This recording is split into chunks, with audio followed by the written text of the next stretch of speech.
әжеменің. Ертеде kızım çelpekte kız buluptu. Sosun ana kayıttı. Buna bölüşken maydı acemi afar yaptı. Sosun kızım çelpekte kız davalayışı tuttu. Sosun kızım çelpekte kızın aldığından az karışı. Bazılarınızda әжелеріммен немерелерін көріп қатты қуанып отырмын. Мына алдағы келе жатқан мереке, наурыз мерекесі бар, барлықтарыңыз келе жатқан мерекемен құттықтаймын. Қаласа мына алдарыңыздағы немерелеріңіз биік-биіктерден көріне берсін дегім келеді. Біз екеуміз оқып, осыны білдіріп айтамыз. Ерте заманда бір сүйкімді қыз болыпты. Ол сүйкімді қызды анасы өте жақсы көреді екен. Әжесі бар екен, әжесі де өте жақсы көреді екен. Қыздың өзі өте сүйкімді. Қасқыр кездеседі. Қасқыр кездесіп, оған жаңағы сен қайда бара жатсың? Қызыл тепекті де бірден жұтып жібереді. Сол кезде сыртта жүрген жаңағы отыншылар өтіп баратқан терезеден айқай шуды байқап қалады. Сөйтіп қараса, жаңағы немереме екі қой туралы салып ертелген да айтып берейін. Мына екі қой дос болыпты. Сөйтіп екеуі орманда келе жатса, бір қасқырдың қолдан жасалған басын тауып алыпты. Сөйтіп екеуі әңгімелесіп келе жатып, бір үйге тап болыпты. Күлімсіреп сөйтіп отырдым. Сосын жаңа көңілдеу айтты. Ай, досым, анау қасқырдың басы бар еді ғой, бағанағы жеген қасқырдың басы, соны алып келші, қарным ашып тұр депті. Сөйтсе қасындағы досы айтты. Ай, қойеке, менің де қарным ашып тұр, мен не жеймін сонда депті.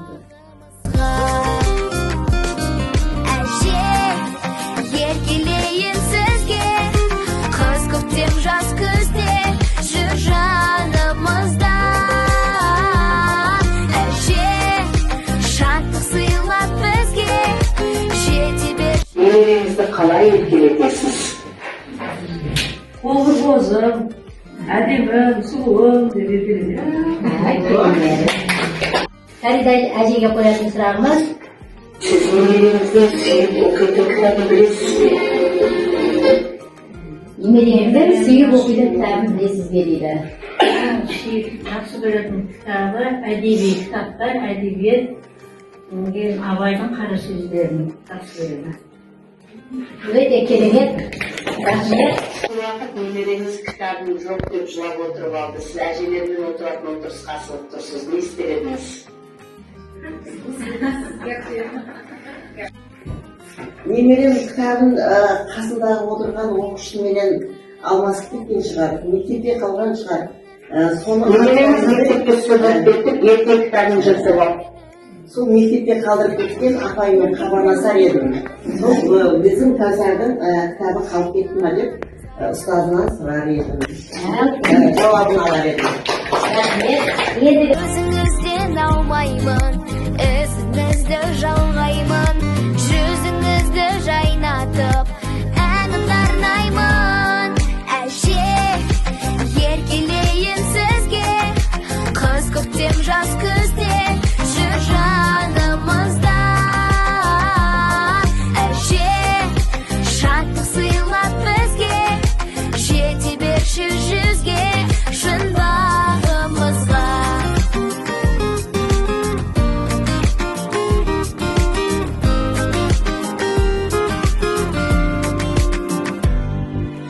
Алтын гауһар жақұтым, бар байлығым бақытым. Сендердің еңбектерің орасан зор. Сендер әр уақытта ерінбей еңбек етіп, мына мектебіміздің биіктен көрсетіп жатырсыңдар. Енді бұдан да жоғары биіктерден көре берейік. Сендердің осы жақсы табыстарыңды көріп, біздер қуанып жүре берейік. Айгүл апай, сізге өте рахмет, өте қуаныштымын. еш уақытта қиналмаңыздар, қуанып, өте зор табыстарға жете беріңіздер.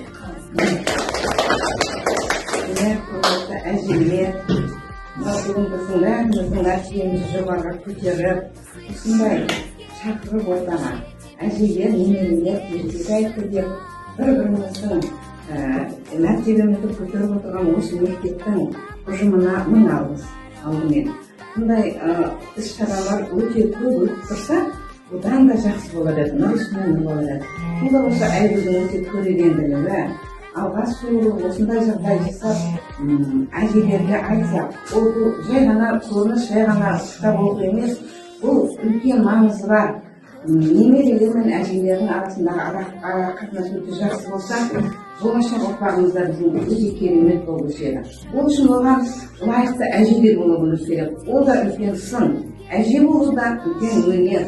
Әже бірінші жақсы тәрбие бере алса, одан Қазақстанымыздың болашағы тек жақсы өркендей бермесе, одан ешқандай да дұрыс ұтылмаймыз. Жинақпаймын мына жерде. Осы жерде жаңағы немерелеріміз оқып отыр.